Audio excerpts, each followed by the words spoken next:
Cooperative എഡ്യൂടെക്കിൻ്റെ company board corporation accountant syllabus oriented ക്ലാസ്സിലേക്ക് സ്വാഗതം.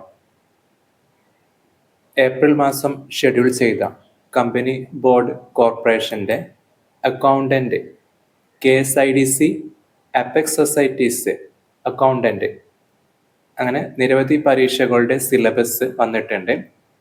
നമ്മൾ അവസാന സമയത്ത് ചെയ്ത KFC അക്കൗണ്ടന്റ് അതേ സിലബസ് തന്നെയാണ് ഈ പരീക്ഷയ്ക്കും. ആയതിനാൽ അന്നത്തെ പ്രിപ്പറേഷൻ ആ നോട്ട് ഉപയോഗിച്ചിട്ട് തന്നെ ഈ പരീക്ഷയ്ക്ക് തയ്യാറെടുക്കാവുന്നതാണ്. അതുകൊണ്ട് തന്നെ ഈ സിലബസ് പ്രകാരമുള്ള നല്ലൊരു പെർസെൻറ്റേജ് ക്ലാസ്സുകൾ ചില മൊഡ്യൂളെങ്കിലും ലാസ്റ്റ് മൊഡ്യൂളായ ഓഡിറ്റിംഗ്, പിന്നെ marketing management, capital market module, 7ാമത്തെ മൊഡ്യൂള്, ഇൻകം ടാക്സ് മൊഡ്യൂള്, അതൊക്കെ നല്ല പെർസെൻറ്റേജ് ക്ലാസ്സുകൾ ആൾറെഡി തീർത്തിട്ടുണ്ട്. കമ്പനി ലോ മറ്റെല്ലാ മൊഡ്യൂളുടെയും ക്ലാസ്സുകൾ ആരംഭിച്ചിട്ടുണ്ടായിരുന്നു. ഓരോ ക്ലാസ്സുകൾക്ക് ശേഷം അതുമായി ബന്ധപ്പെട്ട MCQ ക്വസ്റ്റ്യനുകൾ PYQ ഉൾപ്പെടെ ഡിസ്കഷൻ ചെയ്യാറുണ്ട്. ഇതിനെല്ലാം പുറമെ തീർത്ത മൊഡ്യൂളുകളുടെ മുഴുവൻ MCQ വെച്ചിട്ടുള്ള വീഡിയോസും അതാത് പ്ലേലിസ്റ്റിൽ കാണാവുന്നതാണ്. തുടർന്ന് വരുന്ന ഭാഗങ്ങളാണ് ഇനിയുള്ള ക്ലാസ്സുകൾ ഉൾപ്പെടുത്തുക. ക്ലാസ്സിൻ്റെ നോട്ടുകൾക്ക് വേണ്ടിയിട്ട് ടെലഗ്രാം ഗ്രൂപ്പ് ഫോളോ ചെയ്യുക. അതായത് ക്ലാസ്സിൻ്റെ നോട്ട്സുകൾ ഗ്രൂപ്പിൽ ലഭ്യമാണ്. മുൻപേ നടന്ന അല്ലെങ്കിൽ മുൻപേ ഇട്ട നോട്ട്സുകളും നിലവിൽ ലഭ്യമാണ്. ഇന്നത്തെ ക്ലാസ്സിൽ കമ്പനി ബോർഡ് കോർപ്പറേഷൻ്റെ അക്കൗണ്ടന്റ് മാത്രമല്ല KSIDC, അപ്പെക്സ് സൊസൈറ്റി തുടങ്ങിയ പരീക്ഷകൾക്കൊക്കെ ഉപകാരപ്രദമാവുന്ന രീതിയിലുള്ള സിലബസ് ഓറിയന്റഡ് ക്ലാസ് മൊഡ്യൂള് 7 10 മാർക്കിനുള്ള ക്യാപിറ്റൽ മാർക്കറ്റിൽ ഇനി പറയേണ്ട ഭാഗം secondary market functions of stock exchange എന്ന ഭാഗമാണ് ഉൾപ്പെടുത്തിയത്. ഈ ക്ലാസ്സിന് ശേഷം ഇതുമായി ബന്ധപ്പെട്ട MCQ, PYQ ക്വസ്റ്റ്യൻ ഉൾപ്പെടെയുള്ള നോട്ട് ഇതിനുശേഷം അപ്ലോഡ് ചെയ്യുന്നതാണ്. ക്ലാസ്സുകൾ ആദ്യമായിട്ട് കാണുന്നവർ ചാനൽ സബ്സ്ക്രൈബ് ചെയ്യുക. നോട്ടുകൾക്ക് വേണ്ടിയിട്ട് ടെലഗ്രാം ഗ്രൂപ്പും. ക്യാപിറ്റൽ മാർക്കറ്റിന്റെ മുൻപേ നടന്ന ക്ലാസ്സുകൾക്കും മറ്റുള്ള മൊഡ്യൂളിന്റെ ക്ലാസ്സുകൾക്കും അതായത് പ്ലേലിസ്റ്റ് നോക്കുക. ഡിസ്ക്രിപ്ഷൻ ബോക്സിലും ക്ലാസ്സുകളുടെ ലിങ്കുകൾ ലഭ്യമാണ്. ഈ ക്ലാസ്സിൽ സെക്കൻഡറി മാർക്കറ്റ് അതായത് സ്റ്റോക്ക് എക്സ്ചേഞ്ച് എന്താ എന്നാണ് ഉൾപ്പെടുത്തിയത്. അതുമായി ബന്ധപ്പെട്ട ഇമ്പോർട്ടൻ്റ് ആയ പോയിന്റുകളും. സെക്കൻഡറി മാർക്കറ്റിന്റെ ഒരു ക്ലിയർ പിക്ചർ ലഭ്യമാകാൻ വേണ്ടിയിട്ട് ഒരു ഡയഗ്രാം വെക്കേണ്ടി നോട്ടിൽ വെക്കാൻ വിട്ടുപോയിട്ടുണ്ട്. ഫിനാൻഷ്യൽ മാർക്കറ്റിന്റെ 2 ഭാഗമാണല്ലോ, മണി മാർക്കറ്റും ക്യാപിറ്റൽ മാർക്കറ്റും. അതിൽ മണി മാർക്കറ്റ് എന്ന് പറയുമ്പോൾ അത് treasury bill, call money, short notice, commercial paper തുടങ്ങിയ 1 ഇയർ ബിലോ മെച്യൂരിറ്റി പീരീഡുള്ള ഇൻസ്ട്രുമെന്റുകളാണ് മണി മാർക്കറ്റ് ഡീൽ ചെയ്യാം. ക്യാപിറ്റൽ മാർക്കറ്റ് എന്ന് പറയുമ്പോൾ അങ്ങനെയല്ല, അതിന് 2 ഭാഗമുണ്ട്, പ്രൈമറി മാർക്കറ്റും സെക്കൻഡറി മാർക്കറ്റും. ഈ പ്രൈമറി മാർക്കറ്റിൽ ഫ്രഷ് ഇഷ്യൂ എന്നതാണ് വരാറുള്ളത്. IPO പോലുള്ള മുമ്പേ ക്ലാസ്സുകൾ നമ്മൾ പറഞ്ഞതാണ്. ബുക്ക് ബിൽഡിംഗ് പ്രോസസ് തുടങ്ങിയ ക്ലാസ്സുകൾ കാണാൻ സാധിക്കും.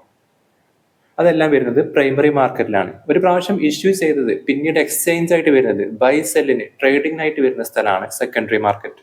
അത് ക്യാപിറ്റൽ മാർക്കറ്റിന്റെ ഒരു ഭാഗമാണ്. ആ സെക്കൻഡറി മാർക്കറ്റിന്റെ ഒരു പാർട്ടാണ് സ്റ്റോക്ക് മാർക്കറ്റ്, അല്ലെങ്കിൽ നമ്മളെന്ന് പറയുന്ന സെക്കൻഡറി മാർക്കറ്റ് തന്നെയാണ് എന്ത് സ്റ്റോക്ക് എക്സ്ചേഞ്ച് എന്ന് പറയുന്നതും.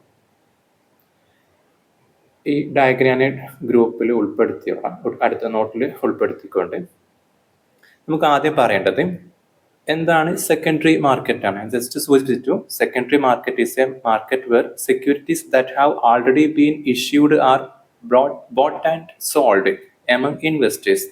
ആൾറെഡി ഇഷ്യൂഡ്, മുൻപേ പ്രൈമറി മാർക്കറ്റിൽ ഇഷ്യൂ ചെയ്ത IPOയിലൂടെയൊക്കെ വന്ന ഫ്രഷ് ഇഷ്യൂവിന്റെ ഭാഗമായിട്ട് വന്ന എന്താണ് സെക്യൂരിറ്റീസ്, ആൾറെഡി ഇഷ്യൂഡ് സെക്യൂരിറ്റീസ്. അത് പിന്നീട് ബൈ സെൽ, ഇൻവെസ്റ്റേഴ്സ് അങ്ങോട്ടും ഇങ്ങോട്ടും ബൈ സെൽ ചെയ്യുന്ന മാർക്കറ്റാണ് എന്ത് secondary market. Company does not receive money in this market. കാരണം കമ്പനിയെ സംബന്ധിച്ചിടത്തോളം നേരിട്ടൊരു ബെനിഫിറ്റ് ഇവിടെ നിന്നില്ല, നേരിട്ടൊരു പണം ലഭ്യമാക്കുന്ന സ്ഥിതിയില്ല. കമ്പനിക്ക് വേണമെങ്കിൽ കമ്പനിയുടെ ഷെയറുകൾ സെക്കൻഡറി മാർക്കറ്റിൽ വിൽക്കാം എന്നല്ലാതെ കമ്പനികൾക്ക് ഫണ്ട് റൈസ് ചെയ്യാൻ വേണ്ടിയിട്ട് പ്രൈമറി മാർക്കറ്റിൽ മണി മാർക്കറ്റിൽ IPO ആയിട്ട് ഫണ്ട് വന്ന് അതുമായിട്ട് ഡയറക്റ്റ് ആയിട്ട് കമ്പനിക്ക് ബന്ധമുള്ളൂ. പിന്നീട് ആ കമ്പനിയുടെ സ്റ്റോക്കുകൾ സെക്കൻഡറി മാർക്കറ്റിൽ ട്രേഡേഴ്സ് അങ്ങോട്ടും ഇങ്ങോട്ടും വിറ്റത് കൊണ്ട് അതിന്റെ വിലയിൽ ചേഞ്ച് വരും. അത്രയും ഷെയറുകൾ, ഒരു പെർസെൻറ്റേജ് ഷെയർ കമ്പനിയുടെ കയ്യിലുണ്ടാവുമല്ലോ, ആ വിലയിലെ മാറ്റം അവരെ ഷെയറിനും സംഭവിക്കും എന്നല്ലാതെ മറ്റുള്ള രീതിയിൽ, അതാണ് does not receive any money in this market എന്ന് പറയാൻ കാരണം. പിന്നെ മറ്റു രീതിയിലും കമ്പനിക്ക് അത് നേരിട്ട് മെച്ചം ഉണ്ടാവില്ല. Investors trade securities among themself through stock exchange. ആ പേര് സൂചിപ്പിക്കുന്ന പോലെ തന്നെ സ്റ്റോക്ക് എക്സ്ചേഞ്ച് ആണ്, സ്റ്റോക്കുകൾ എക്സ്ചേഞ്ച് ചെയ്യുന്നതാണ്. അത് ഫ്രഷ് ഇഷ്യൂ അല്ല, നിലവിലുള്ളത് അങ്ങോട്ടും ഇങ്ങോട്ടും എക്സ്ചേഞ്ച് ചെയ്യുക, ബൈ സെൽ ചെയ്യുന്ന പ്ലേസ് ആണ്, മാർക്കറ്റാണ് സെക്കൻഡറി മാർക്കറ്റ്. എക്സാമ്പിൾ നോക്കാം. ഇന്ത്യയിൽ ബെഞ്ച് മാർക്ക് എക്സ്ചേഞ്ചുകളായ NSE, BSE stock exchange, Bombay stock എക്സ്ചേഞ്ചുകൾ, നാഷണൽ സ്റ്റോക്ക് എക്സ്ചേഞ്ച്, ഇതിനെ കുറിച്ചുള്ള സിലബസ് ഉൾപ്പെട്ട ഭാഗമായതുകൊണ്ട് തന്നെ മുൻപേ ക്ലാസ്സുകൾ കാണാൻ സാധിക്കുന്നതാണ്. ഡീറ്റെയിൽ നമ്മൾ പറഞ്ഞ പോയിന്റുകളാണ്. അതാണ് സെക്കൻഡറി മാർക്കറ്റിലെ എക്സാമ്പിൾ NSE ആൻഡ് BSE. അപ്പോൾ അടുത്ത question, what you mean by stock exchange? Stock exchange is an organised and regulated market place. ഒരു വെറും മാർക്കറ്റ് പ്ലേസ് അല്ല, it's an organised and regulated. SEBI പോലുള്ള റെഗുലേറ്ററി ഏജൻസികൾ റെഗുലേറ്റ് ചെയ്യപ്പെടുന്ന വളരെ ശക്തമായ നിയന്ത്രണങ്ങളിലൂടെ മുന്നോട്ട് കൊണ്ടുപോകുന്ന ഒരു മാർക്കറ്റ് പ്ലേസും കൂടിയാണ് സ്റ്റോക്ക് എക്സ്ചേഞ്ച്. അവിടെ എന്ത് സംഭവിക്കും? സെക്യൂരിറ്റീസ് ലൈക്ക് ഷെയർ മാത്രമല്ല, ബോണ്ടുകൾ, ഡിബെഞ്ചറുകൾ, these are traded according to prescribed rules and regulations. മുൻപേ സൂചിപ്പിച്ച സെബി പോലുള്ള റെഗുലേഷൻ ഏജൻസികളുടെ നിയന്ത്രണങ്ങൾക്ക് വിധേയമായിട്ട് ഇത്തരം ബോണ്ടുകളും ഡിബെഞ്ചറുകളും ഷെയറുകളൊക്കെ വിൽക്കുന്ന ആ പ്ലേസ് ആണ് സ്റ്റോക്ക് എക്സ്ചേഞ്ച് എന്ന് പറയുന്നത്. വീണ്ടും പറയുന്നു, മേജർ സ്റ്റോക്ക് എക്സ്ചേഞ്ച് ഇന്ത്യയിലെ BSEയും NSEയും ആണ്. ബോംബെ സ്റ്റോക്ക് എക്സ്ചേഞ്ചും നാഷണൽ സ്റ്റോക്ക് എക്സ്ചേഞ്ചും. മുമ്പ് റീജിയണൽ വൈസ് സ്റ്റോക്ക് എക്സ്ചേഞ്ചുകൾ ഉണ്ടായിരുന്നു. കൊച്ചിൻ സ്റ്റോക്ക് എക്സ്ചേഞ്ച് എന്ന് പറയുന്ന പോലെ നിലവിൽ അവയൊന്നുമില്ല. നിലവിലുള്ള മേജർ സ്റ്റോക്ക് എക്സ്ചേഞ്ചുകൾ BSEയും NSEയും ആണ്. അത് നല്ലൊരു എക്സാമ്പിൾ ആണ് സ്റ്റോക്ക് എക്സ്ചേഞ്ചിന്. ഇനി പറയുന്നത് functions of stock exchange. Stock exchange യഥാർത്ഥത്തിൽ എന്താണ് ചെയ്യുന്നത് നോക്കാം. ലിക്വിഡിറ്റി ടു ഷെയർ സെക്യൂരിറ്റീസ് ആണ്. മുകളിൽ സൂചിപ്പിച്ച ഷെയർസ്, ഡിബെഞ്ചർ, ഇക്വിറ്റീസ്, ഇതിനുള്ള ഒരു ലിക്വിഡിറ്റി പ്രൊവൈഡ് ചെയ്യുന്നതിൽ വലിയ റോള് സ്റ്റോക്ക് എക്സ്ചേഞ്ചുകൾക്കുണ്ട്. മറ്റ് ഏത് അസറ്റ് ആണെങ്കിലും അവ വാങ്ങിക്കഴിഞ്ഞാൽ അല്ലെങ്കിൽ വാങ്ങാനോ വിൽക്കാനോ ഒരു റെഡി മാർക്കറ്റ് ലഭ്യമല്ല. ഒരാളുടെ കയ്യിൽ കുറച്ച് ഭൂമി വാങ്ങിയിട്ടുണ്ടെങ്കിൽ അദ്ദേഹത്തിന് പെട്ടെന്നൊരു ക്യാഷിന് ആവശ്യം വന്നാൽ അത് വിറ്റ് ക്യാഷ് ആക്കുക എന്ന് പറഞ്ഞത് പെട്ടെന്ന് പോസിബിൾ അല്ല. അതിന് മാച്ച് ആവുന്ന, ആ വിലക്ക് തരാൻ റെഡി ആവുന്ന ഒരു ബയറെ കിട്ടാത്തോടത്തോളം കാലം അത് പോസിബിൾ അല്ല. പക്ഷേ ഇത് റെഡി മാർക്കറ്റാണ്, ഇവിടെ ബയേഴ്സും സെല്ലേഴ്സും മീറ്റ് ചെയ്യുന്ന മാർക്കറ്റാണ്. ഇവിടെ മാർക്കറ്റ് അവറിൽ കയ്യിൽ ഷെയർ ഉള്ള ആളുകൾക്ക് വിറ്റ് ക്യാഷ് ആക്കാം. ഇൻവെസ്റ്റ് ചെയ്യാൻ റെഡിയായ ആളുകൾക്ക് അവർക്ക് ഉതകുന്ന രീതിയിലുള്ള സ്റ്റോക്കുകൾ വാങ്ങിയിട്ട് ഇൻവെസ്റ്റ് ചെയ്യാനും പറ്റും. അതാണ് പ്രൊവൈഡ് ലിക്വിഡിറ്റി ആണ്. Investors can easily sell their securities whenever they need cash. The flexibility encourages more people to invest in financial market. ഈ ഒറ്റ കാരണം കൊണ്ട് ഫിനാൻഷ്യൽ മാർക്കറ്റിലേക്ക് ഇൻവെസ്റ്റേഴ്സ് വരാൻ റെഡിയാവും. കാരണം അവർക്ക് ഈ സമയത്തും ക്യാഷ് ആക്കാം, കയ്യിലെ ക്യാഷ് വെച്ചിട്ട് സെക്യൂരിറ്റീസ് വാങ്ങാനുള്ള ഓപ്ഷനും ഇവിടെ ലഭ്യമാണ്. അടുത്ത important, continuous market four securities. Stock exchange provide A regular and continuous platform for trading. കാരണം BSE NSE മാർക്കറ്റിൽ ശനി ഞായർ അവധിയാണ്. മറ്റ് മാർക്കറ്റ് ഹോളിഡേകൾ ഒഴികെ ബാക്കി എല്ലാ ദിവസങ്ങളിലും അത് പ്രവർത്തിക്കുന്നു. അതിൻ്റെ മാർക്കറ്റിംഗ് ഹവറിൽ 3:30 മാർക്കറ്റ് ക്ലോസ് ചെയ്യും. അപ്പം അതിൻ്റെ അകത്ത് വെച്ചിട്ട് ആളുകൾക്ക് ഈ പറഞ്ഞ രീതിയിൽ ബൈ സെൽ ചെയ്യാം. അപ്പോൾ ഒരു കണ്ടിന്യൂസ് റെഗുലർ മാർക്കറ്റ് തന്നെയാണ് ഇത്. Investors are assured that there is always a market available for buying and selling securities. അടുത്ത പോയിന്റ്, പ്രൈസ് ഡിസ്കവറി. കാരണം ഒരു ഡിമാൻഡ് ഒരു marketing mechanism, demand supply based ആണ് ഇവിടെ വില തീരുമാനിക്കുന്നത്. ഒരു ഷെയറിന് ആവശ്യക്കാർ കൂടുതലാണെങ്കിൽ, ആ ഷെയർ ലഭ്യമല്ലെങ്കിൽ തീർച്ചയായിട്ടും അതിൻ്റെ വില കയറി പോയിട്ടുണ്ടാവും. ആർക്കും വേണത്ത സ്റ്റോക്ക് ആണെങ്കിൽ തീർച്ചയായിട്ടും അതിൻ്റെ വില ഇടിയും ചെയ്യും. ആ രീതിയിലൊരു പ്രൈസ് ഡിസ്കവറി പ്രോസസ്സ് ഇവിടെ സംഭവിക്കുന്നുണ്ട്. അതായത് exchange helps determine the fair market price of securities through the interaction of demand and supply. Prices continuously adjust based on company performance, market expectations and economic conditions. Sensitive മാർക്കറ്റാണ്. എക്കണോമിയിൽ ഉണ്ടാകുന്ന എന്ത് ചേഞ്ചിനെയും market പ്രതികരിക്കും. അത് വിലയിൽ മാറ്റങ്ങൾ ഉണ്ടാക്കും. അതായത് ലാസ്റ്റ് പറഞ്ഞ market expectation, economic condition, company performance. Company തുടർച്ചയായിട്ട് അതിൻ്റെ ലാഭവിഹിതം കൂട്ടിക്കഴിഞ്ഞാൽ, അതിൻ്റെ ലാഭം കൂടിക്കഴിഞ്ഞാലോ, അതിൻ്റെ റവന്യൂ കൂടിക്കഴിഞ്ഞാൽ, അതിൻ്റെ പോസിറ്റീവ് ഒരു ഇമേജ് അതിൻ്റെ ബാലൻസ് ഷീറ്റുകൾ നൽകി കഴിഞ്ഞാൽ അതിൻ്റെ ഷെയറുകൾക്ക് ഡിമാൻഡ് കൂടും. അതോടുകൂടി അതിൻ്റെ വിലയും ഷെയറുകളുടെ മാർക്കറ്റ് പ്രൈസും കൂടും. തിരിച്ചു സംഭവിക്കും. ഇതിന് ഓപ്പോസിറ്റും സംഭവിക്കാം, ഇത് നെഗറ്റീവായി കഴിഞ്ഞാൽ. അതേപോലെ ലോകരാജ്യങ്ങളുടെ ഓരോ ഇടപെടലുകളും അവരുടെ പുതിയ പോളിസികൾക്കും അനുസരിച്ചൊക്കെ മാർക്കറ്റിൽ പോസിറ്റീവ് നെഗറ്റീവ് ആയിട്ടുള്ള കാര്യങ്ങൾ സംഭവിക്കും. ആ രീതിയിലൊരു പ്രൈസ് മെക്കാനിസം അവിടെ വർക്ക് ചെയ്യുന്നുണ്ട്. അങ്ങനെയാണ് പ്രൈസ് ഫോം ചെയ്യുന്നത്. മറ്റൊന്ന് മൊബിലൈസേഷൻ ഓഫ് സേവിങ്. അതായത് stock exchange channel saving of individual into productive investment. കാരണം ഇൻവെസ്റ്റ്മെന്റ് ആദ്യ സ്റ്റെപ്പ് എന്ന് പറയുന്നത് സേവിങ് ആണ്. ആ സേവിങ് ആണ് പിന്നീട് ബാങ്കിലേക്ക് ഡെപ്പോസിറ്റ് ആയിട്ടോ അല്ലെങ്കിൽ ഇവിടെ പറയുന്ന പോലെ ഇൻവെസ്റ്റേഴ്സ് ഇൻവെസ്റ്റ്മെന്റ് ആയിട്ടൊക്കെ എക്സ്ചേഞ്ചിലേക്ക് വരുന്നത്. Instead of keeping money ideal, investors invest in securities supporting industrial and economic growth. ആളുകൾ അവരുടെ പൈസ കയ്യിൽ വെക്കാതെ ഒരു പ്രൊഡക്റ്റീവായ ഒരു സംഗതിയും ചെയ്യാതെ നിൽക്കുന്നതിന് പകരം അവരത് മാർക്കറ്റിലേക്ക് ഇൻവെസ്റ്റ് ചെയ്യുന്നു. കമ്പനികളുടെ ഓഹരികൾ വാങ്ങിക്കഴിഞ്ഞാൽ അത് എക്കണോമിയിൽ വലിയ ചലനങ്ങൾ ഉണ്ടാക്കും.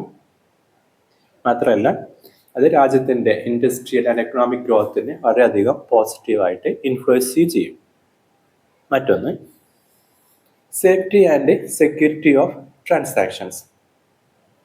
മുകളിൽ സൂചിച്ചിട്ടുണ്ട് സെബി പോലുള്ള റെഗുലേറ്ററി ഏജൻസികളുടെ ശക്തമായ നിയന്ത്രണം NSE, BSE പോലുള്ള സ്റ്റോക്ക് എക്സ്ചേഞ്ചുകൾ സെക്കൻഡറി മാർക്കറ്റിൽ കാണാൻ കഴിയും.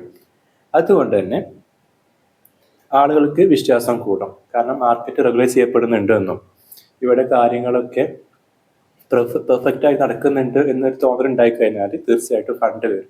ഇൻവെസ്റ്റേഴ്സ് ഇൻവെസ്റ്റ് ചെയ്യാൻ തയ്യാറാവും ചെയ്യും. അതുകൊണ്ട് തന്നെ trading take place under strict regulation with electronic settlement system and demat accounts. This ensure safety, reduce fraud and guarantees smooth settlement of trades. ചില ടേംസുകൾ ഈ പറഞ്ഞതിൽ സൂചിച്ചിട്ടുണ്ട്. ഡിമാറ്റ് അക്കൗണ്ട് നമ്മൾ മുമ്പേ പറഞ്ഞതാണ്, ഡിസ്കസ് ചെയ്തതാണ്, അതുമായി ബന്ധപ്പെട്ട കാര്യങ്ങളൊക്കെ. ഇപ്പോൾ ഇലക്ട്രോണിക് ട്രേഡിങ്ങും ഡിമാറ്റ് അക്കൗണ്ടുകളും എല്ലാം ഇതിൻ്റെ ഭാഗമായതുകൊണ്ട് തന്നെ അവിടെ ഫ്രോഡുകൾക്ക് അവസരം കുറവാണ്. മാത്രമല്ല സേഫ്റ്റി കൂട്ടുന്നുണ്ട്. മറ്റൊന്ന് support to capital formation. Capital ഫോർമേഷൻ്റെ ഭാഗമാണ്, അതായത് ഇന്ത്യൻ ഫിനാൻഷ്യൽ മാർക്കറ്റിൻ്റെ ഭാഗമാണല്ലോ ക്യാപിറ്റൽ മാർക്കറ്റ്. അപ്പോൾ തീർച്ചയായിട്ടും കമ്പനിക്ക് ഫണ്ട് റൈസ് ചെയ്യൽ പ്രൈമറി മാർക്കറ്റിലൂടെ IPO പോലുള്ള പ്രോസസ്സിലൂടെ ആയിരിക്കും. IPO മാത്രമല്ല, ഓഡിറ്റഡ് പറഞ്ഞതാണ്, ഒരു എക്സാമ്പിൾ പറഞ്ഞേ ഉള്ളൂ. അങ്ങനെ IPOയിലൂടെ അല്ലെങ്കിൽ ഫ്രഷ് ഇഷ്യൂയിലൂടെ പ്രൈമറി മാർക്കറ്റിൽ ഫണ്ട് റൈസ് ചെയ്ത് കഴിഞ്ഞാൽ ഇൻവെസ്റ്റ്മെന്റ് പാർട്ടിസിപ്പേറ്റ് ചെയ്യണമെങ്കിൽ അവർക്ക് കോൺഫിഡൻസ് വേണം. മാത്രമല്ല പിന്നീട് എപ്പോഴേക്കും അവർക്ക് വിറ്റ് പൈസ ആക്കണമെങ്കിൽ, ലാഭം എടുക്കണമെങ്കിൽ അതിന് അവസരം വേണം. ആ അവസരമാണ് ശരിക്കും ഈ സെക്കൻഡറി മാർക്കറ്റ് എന്ന സ്റ്റോക്ക് മാർക്കറ്റ് അല്ലെങ്കിൽ സ്റ്റോക്ക് എക്സ്ചേഞ്ച്. അവിടെ അവർക്ക് അത് കൊണ്ടുവന്നിട്ട് എന്ത് ചെയ്യാം, ആവശ്യക്കാരുണ്ടെങ്കിൽ അവർക്ക് വിറ്റിട്ട് ക്യാഷ് ആക്കാവുന്നതാണ്. അങ്ങനത്തെ റെഡി മാർക്കറ്റ് കൂടിയാണ് ക്യാപിറ്റൽ മാർക്കറ്റ്. അപ്പോൾ exchange indirectly support capital formation. Wide investment opportunities.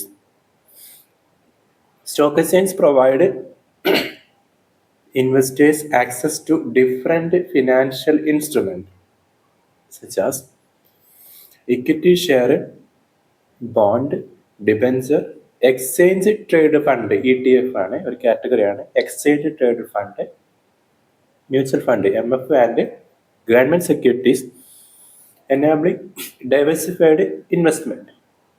ഈ പറഞ്ഞതുപോലെ വളരെ വൈവിധ്യങ്ങളായ വൈഡ് ഓപ്പർച്യൂണിറ്റീസ് ഇൻവെസ്റ്റേഴ്സിന് സ്റ്റോക്കേഴ്സ് നൽകുന്നുണ്ട്. പല രീതിയിലും ഷെയറിലായാലും ബോണ്ടിലായാലും ഡിബഞ്ചർ ആയാലും ETF ആയ ഇലക്ട്രോണിക് ട്രേഡ് ഫണ്ട് ആണെങ്കിലും മ്യൂച്വൽ ഫണ്ടുകളിലും ഇൻവെസ്റ്റ്മെന്റ് സെക്യൂരിറ്റിയിലും ഒക്കെ വൈവിധ്യങ്ങളായ രീതിയിൽ investment opportunities capital market provide ചെയ്യുന്നുണ്ട്, അതായത് എക്സ്ചേഞ്ച് പ്രൊവൈഡ് ചെയ്യുന്നുണ്ട്. മറ്റൊന്ന് ട്രാൻസ്പെറൻസി ഇൻ കോർപ്പറേറ്റ് ഇൻഫർമേഷൻ ആണ്. കോർപ്പറേറ്റുകളുടെ എല്ലാ വിവരങ്ങളും പബ്ലിക്കലി അവൈലബിൾ ആയിരിക്കും. സെബിന്റെ റെഗുലേഷൻസ് പ്രകാരം ഇവർക്ക് സമയാസമയത്ത് ഓരോ വിഷയത്തെ കുറിച്ചുള്ള ഡിസ്ക്ലോഷറുകൾ ഡിസ്ക്ലോസ് ചെയ്യേണ്ടതുണ്ട്, സെബിയിൽ സമർപ്പിക്കേണ്ടതുണ്ട്. മാർക്കറ്റ് ഇൻഫർമേഷൻ എന്ന രീതിയിൽ അങ്ങനെ ഒത്തിരി വിവരങ്ങൾ മാർക്കറ്റിൽ ലഭ്യമാണ്.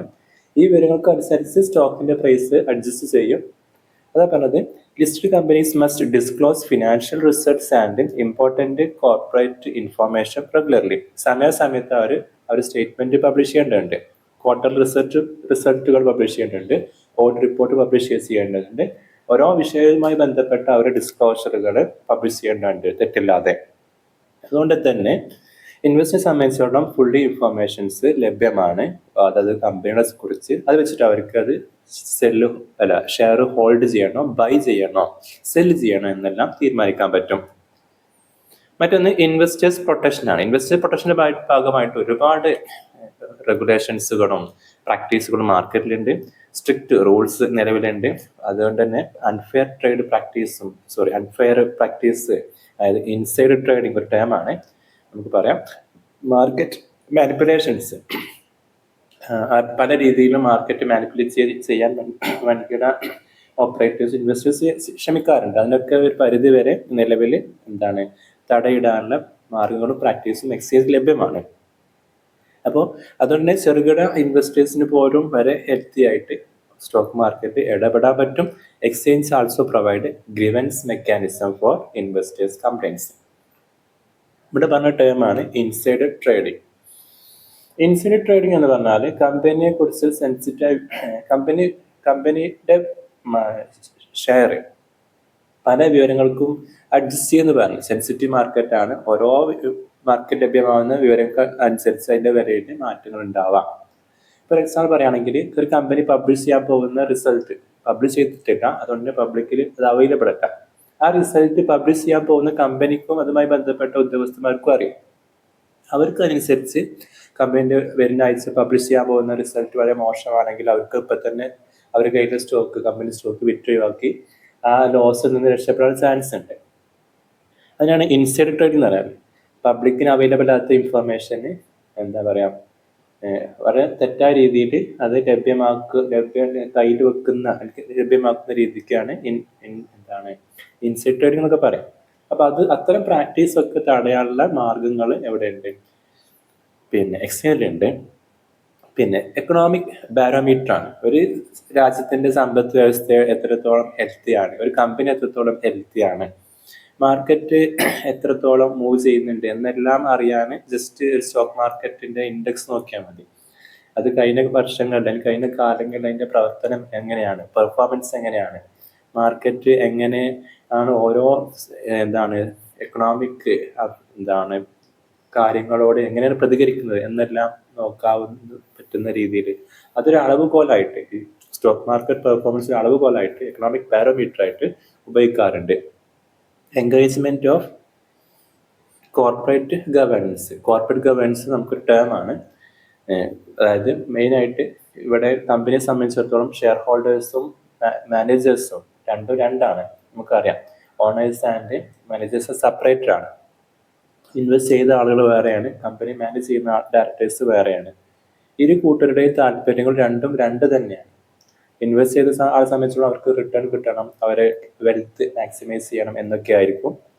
മാനേജ് ചെയ്യുന്ന ഡയറക്ടേഴ്സ് സംബന്ധിച്ചിടത്തോളം അവർക്ക് അവരുടെ ശമ്പളം കാര്യങ്ങൾ ഷോർട്ട് ടൈമിലെങ്കിലും കമ്പനി നല്ല രീതിയിൽ പെർഫോം ചെയ്യിപ്പിക്കുക, ലോങ് ടൈം എന്തായാലും വേണ്ടിയില്ല. അവർ നിൽക്കുന്ന സമയത്ത് മാക്സിമം അത് വെച്ചിട്ട് മുന്നോട്ട് കണ്ടെത്തിയിട്ട് പോവുക എന്നൊക്കെ ആയിരിക്കും. ശരിക്കും പറഞ്ഞാൽ അവിടെ തന്നെ ഇരു കൂട്ടരുടെയും ലക്ഷ്യങ്ങളിൽ വൈരുദ്ധ്യമുണ്ട്. അങ്ങനെ ഉണ്ടായിക്കഴിഞ്ഞാൽ തന്നെ കമ്പനി നല്ല രീതിയിൽ മുന്നോട്ട് പോകണം. അപ്പോൾ ഈ രീതിയിൽ ഇൻവെസ്റ്റേഴ്സിന്റെ താല്പര്യങ്ങൾ പ്രൊട്ടക്ട് ചെയ്യാനൊരു മെക്കാനിസത്തെ പറഞ്ഞ പേരാണ് എന്താണ് കോർപ്പറേറ്റ് ഗവേണൻസ് എന്ന്. അപ്പോൾ കോർപ്പറേറ്റ് ഗവേണൻസിനെയും ഇത് ഇൻക്രീസ് ചെയ്തിട്ടുണ്ട്. നേരത്തെ പറഞ്ഞ പോലെ കമ്പനികൾ സമയാസമയത്ത് പല റിപ്പോർട്ട്സുകൾ പബ്ലിഷ് ചെയ്യണം, ഡിസ്കോസ് ചെയ്യണം എന്നൊക്കെ പറഞ്ഞല്ലോ. അപ്പോൾ അതൊക്കെ കോർപ്പറേറ്റ് ഗവേണൻസിന് പോസിറ്റീവാണ്. അപ്പോൾ ചുരുക്കി പറഞ്ഞാൽ അത് കമ്പനികളുടെ കോർപ്പറേറ്റ് ഡിസിപ്ലിൻ, അക്കൗണ്ടബിലിറ്റി ഒക്കെ വളരെ പോസിറ്റീവായിട്ട് കൂട്ടുക മാത്രമേ ചെയ്യുള്ളൂ. Facilitation of speculation and hedging. Stock മാർക്കറ്റിന്റെ ഭാഗമാണ് സ്പെക്കുലേഷനും ഹെഡ്ജിങ് എല്ലാം. അതിനൊരു പറഞ്ഞു വന്നത് സ്പെക്കുലേഷൻ, ഹെഡ്ജിങ്, ഡെറിവേറ്റീവ്സ് ഇതെല്ലാം മാർക്കറ്റിലെ വ്യത്യസ്ത പ്രാക്ടീസ് ആണ്. ഇവയെല്ലാം കൂടെയാണ് മാർക്കറ്റിനെ മൂവ് ചെയ്യുന്നത്. ഒരു ഉദാഹരണം പറഞ്ഞു കഴിഞ്ഞാൽ, ഒരു മാർക്കറ്റിൽ ലോങ് ടേം ഇൻവെസ്റ്റേഴ്സ് മാത്രമാണ്. ഷെയർ വന്ന് വാങ്ങി അവർ പോകുന്നു, വർഷങ്ങളോളം ഹോൾഡ് ചെയ്യുന്ന ഒരു സ്വഭാവമാണ് എല്ലാ ഇൻവെസ്റ്റേഴ്സിനും എങ്കിൽ അവിടെ സ്റ്റോക്കിന്റെ പ്രൈസിൽ വലിയ മാറ്റമൊന്നും ദിവസങ്ങൾക്കിടയിൽ സംഭവിക്കൂല. ഏത് സ്റ്റോക്കിന്റെ പ്രൈസ്, ആക്റ്റീവായ സ്റ്റോക്കിന്റെ പ്രൈസ് മാർക്കറ്റ് അവർ പരിശോധിക്കുന്ന സമയത്ത് സെക്കൻഡിൽ അത് പ്രൈസ് മാറിക്കൊണ്ടേ ഇരിക്കുന്നുണ്ടാവും. അതിനുള്ള കാരണം അവിടെ ഷോർട്ട് ടൈം ഇൻവെസ്റ്റേഴ്സ്, ട്രേഡേഴ്സ് ഉള്ളതുകൊണ്ടാണ്, അവർ ട്രേഡ് ചെയ്യുന്നതുകൊണ്ടാണ്. അപ്പം പല തരത്തിലുള്ള ഡെറിവേറ്റീവ്സും ഹെഡ്ജിങ്ങും സ്പെക്കുലേഷനും പിന്നെ ട്രേഡിങ്ങും എല്ലാം നടക്കുന്നത് കൊണ്ടാണ് മാർക്കറ്റ് ഫ്ലക്ച്വേറ്റ് ചെയ്യുന്നത്. പിന്നെ അത് ആക്റ്റീവായിട്ട് പോസിറ്റീവായിട്ട് മുന്നോട്ട് പോകാനുള്ള കാരണം. അപ്പോൾ സ്പെക്കുലേഷനും ഹെഡ്ജിങ്ങും ഒക്കെ മാർക്കറ്റിനെ സംബന്ധിച്ചിടത്തോളം, സ്റ്റോക്ക് മാർക്കറ്റിനെ സംബന്ധിച്ചിടത്തോളം അത് പോസിറ്റീവാണ്. അത് വളരെ നല്ല രീതിയിൽ അതിനെ എന്ത് ചെയ്യുന്നുണ്ട്, ആക്റ്റീവ് ആക്കുന്നുണ്ട്. Efficient allocation of capital. Funds move towards companies that perform well and show growth prospects, ensuring efficient use of capital in the economy. Efficient allocation എന്ന് പറയുമ്പോൾ നല്ല രീതിയിൽ പ്രവർത്തിക്കുന്ന കമ്പനികളിലേക്ക് സ്റ്റോക്ക് ഇൻവെസ്റ്റേഴ്സ് അട്രാക്ട് ചെയ്യപ്പെടും. മോശം പ്രവർത്തനമാണെങ്കിൽ അത്തരം കമ്പനികളുടെ സ്റ്റോക്ക് ഒട്ടും അട്രാക്റ്റീവ് ആവില്ല. അതുകൊണ്ട് തന്നെ പെർഫോമൻസ് ചെയ്യുന്നവർക്ക് പെർഫോമൻസിന്റെ ബെനിഫിറ്റ് കിട്ടുമെന്നാണ് ഏറ്റവും ചുരുക്കത്തിൽ എഫിഷ്യന്റ് അലോക്കേഷൻ ഓഫ് ക്യാപിറ്റൽ ഉദ്ദേശിച്ചത്. Easy transfer of ownership. ഞാൻ നേരത്തെ പറഞ്ഞ എക്സാമ്പിൾ വീണ്ടും പറയാണ്. കയ്യിലെ ഭൂമി ഉണ്ടെങ്കിൽ അത് വിൽക്കാനുള്ള പ്രയാസം, അതിന് പറ്റിയ പാർട്ടി നമ്മൾ ഉദ്ദേശിച്ച വില കിട്ടാൻ അങ്ങനെ കുറേ പ്രശ്നങ്ങളുണ്ട്. ഇവിടെ അത് റെഡി മാർക്കറ്റ് ആണ് എന്ന് ആദ്യമേ പറഞ്ഞു. അതുകൊണ്ട് തന്നെ ഇവിടുത്തെ ട്രേഡിങ് ഓൺലൈൻ ട്രേഡിംഗ് ആണ്. അതുകൊണ്ട് മാർക്കറ്റ് ഹവറിൽ അവരെ ഡിമാറ്റ് അക്കൗണ്ടിൽ നിന്ന് എന്ത് ചെയ്യാൻ പറ്റും, അവര് നമ്മൾ ഓൺലൈനിൽ പർച്ചേസ് ചെയ്യുന്ന പോലെ തന്നെ നമ്മൾ ഏത് സ്റ്റോക്കാണ് പർച്ചേസ് ചെയ്യുന്നത്, ഏത് സ്റ്റോക്കാണ് സെല് ചെയ്യുന്നത് അത് ഓപ്റ്റ് ചെയ്തിട്ട് അതിൻ്റെ എണ്ണം നമ്മളെ കയ്യിലെ ഫണ്ട് അനുസരിച്ച് എല്ലാം ചെയ്തിട്ട് സെൽ ഓർ ബൈ ചെയ്യാവുന്നതേ ഉള്ളൂ. സെക്കൻഡ്സുകൾക്കകം അത് ആ പ്രോസസ്സ് കഴിയും. വാങ്ങിയതാണെങ്കിൽ ആ ഷെയർ നമുക്ക് നിലവിൽ T+1 ആണ്. ഒരു വിത്തിൻ 1 പ്രവൃത്തി ദിനത്തിനകം എന്ത് ചെയ്യും, ആ ഷെയറുകൾ ക്രെഡിറ്റ് ചെയ്യപ്പെടും.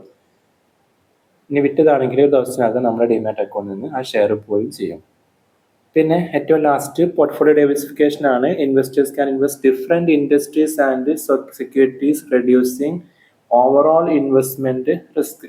ആളുകൾക്ക് ഇന്ന് വേണമെങ്കിൽ നേരത്തെ സൂചിച്ച പോലെ ഷെയറിലോ ഡിബഞ്ചറിലോ ബോണ്ടിലോ അതേപോലെ പല മേഖലകളിലും ആളുകൾക്ക് അവർ പോർട്ട്ഫോളിയോ ഡൈവേഴ്സിഫൈ ചെയ്തിട്ട് വ്യത്യസ്ത മേഖലയിൽ എല്ലാം ഒരു സെക്ടറിൽ മാത്രം അല്ലെങ്കിൽ എല്ലാം സ്റ്റോക്കിൽ മാത്രം എന്നതിന് പകരമായിട്ട് വൈവിധ്യങ്ങളായ ഇൻവെസ്റ്റ്മെന്റ് ഓപ്ഷൻസ് ഉപയോഗിച്ചിട്ട് വ്യത്യസ്ത മേഖലയിൽ എന്ത് ചെയ്യാം, അവർ ഇൻവെസ്റ്റ്മെന്റ് നടത്താം. ഉദാഹരണം പറയുകയാണെങ്കിൽ ഗോൾഡ്, സിൽവർ പ്രൈസ് വളരെയധികം വേരിയേഷൻ സംഭവിക്കുന്നുണ്ട്. ആൾക്ക് അതിൽ ചെറിയ പേടിയുണ്ട്, അത് വില ഒന്നിച്ച് ഇടിഞ്ഞു പോകുമോ, സിൽവറിന് അങ്ങനെ പ്രശ്നമുള്ള അവർക്ക് എന്ത് ചെയ്യാം, 20% സിൽവർ അല്ലെങ്കിൽ അതുപോലുള്ള പ്രഷ്യസ് മെറ്റലിൽ ഇൻവെസ്റ്റ് ചെയ്യാം. ഒരു 20 or 40 ഇക്വിറ്റി മാർക്കറ്റിൽ, ഒരു 20% ഡെപ്റ്റ് മാർക്കറ്റിൽ. അതന്നെ 40% ഇക്വിറ്റി എന്ന് പറഞ്ഞത് വ്യത്യസ്ത sector vice IT, pharma, textiles എന്നെല്ലാം പറഞ്ഞിട്ട് അല്ലെങ്കിൽ അങ്ങനെ വ്യത്യസ്ത മേഖലയിൽ അത് ഡൈവേഴ്സിഫൈ ചെയ്യാം. അപ്പോൾ എന്തെങ്കിലും ഒരു സെക്ടറിന് വിഷയങ്ങൾ വന്നാൽ, ഇടിവ് വന്നാൽ അത് മൊത്തത്തിൽ ഫണ്ട് എന്ത് ചെയ്യാവില്ല, അത് ബാധിക്കില്ല. അപ്പോൾ ആ രീതിയിൽ വൈവിധ്യങ്ങളോട് കൂടി പോർട്ട്ഫോളിയോ മെയിൻറ്റെയിൻ ചെയ്യാനും ഇത്തരം സ്റ്റോക്ക് മാർക്കറ്റിൽ ഹെൽപ്പ് ചെയ്യാറുണ്ട്. നമുക്ക് കൺക്ലൂഡ് ചെയ്യാം. ഇന്ത്യയിൽ സെബി ആണ് ഇത്തരം സ്റ്റോക്ക് എക്സ്ചേഞ്ച് റെഗുലേറ്റർ അറിയപ്പെടുന്നത്. സെക്യൂരിറ്റി എക്സ്ചേഞ്ച് ബോർഡ് ഓഫ് ഇന്ത്യയാണ്. NSDL, CDSL എന്നീ 2 എന്തുണ്ട് ഡെപ്പോസിറ്ററീസ് ഉണ്ട്. നമ്മൾ സൂക്ഷിച്ചാണ്, അവരാണ് ഈ ഡിമാറ്റ് അക്കൗണ്ട് പ്രൊവൈഡ് ചെയ്യാം. വാങ്ങിയ ഷെയറുകൾ സൂക്ഷിച്ചു വെക്കുന്ന അക്കൗണ്ടിനെയാണ് ഡിമാറ്റ് അക്കൗണ്ട് എന്ന് പറയാം. വാങ്ങാനും വിൽക്കാനും ഉപയോഗിക്കുന്ന അക്കൗണ്ടിനെയാണ് ട്രേഡിംഗ് അക്കൗണ്ട് എന്ന് പറയാം. നമ്മൾ റെഫ്രിജറേറ്ററിൽ വാങ്ങിയ സാധനം എടുത്ത് വെക്കാറുണ്ടല്ലോ, സൂക്ഷിച്ച് വെക്കാറുണ്ടല്ലോ, അത് ഡിമാറ്റിൽ കണക്കാക്കാം. നമ്മൾ വാങ്ങാനും വിൽക്കാനും വേറെ അക്കൗണ്ട് ഉപയോഗിക്കാം.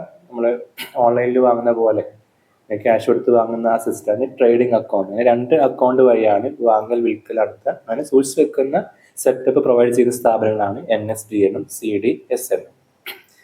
പിന്നെ കൺക്ലൂഡ് ചെയ്യാം, സെക്യൂരിറ്റി മാർക്കറ്റ് എക്സ്ചേഞ്ചുകളാണ്, പിന്നെ സെക്കൻഡറി മാർക്കറ്റും കൂടെയാണ്. ഓൾറെഡി ഇഷ്യൂ ചെയ്ത അങ്ങോട്ടും ഇങ്ങോട്ടും വാങ്ങാനും വിൽക്കാനും വിൽക്കുന്ന ഒരു മാർക്കറ്റ് പ്ലേസും കൂടെയാണ് എന്ത് സെക്കൻഡറി മാർക്കറ്റ് എന്ന സ്റ്റോക്ക് എക്സ്ചേഞ്ച്. അതായത് stock exchange provides liquidity, ensures fair pricing, protect investors, enable continuous trading, supports economic growth and act as an indicator of economic conditions. എല്ലാ പോയിന്റ് ഉൾപ്പെടെ ലാസ്റ്റ് കൺക്ലൂഡ് ചെയ്യാം. Thanks for watching.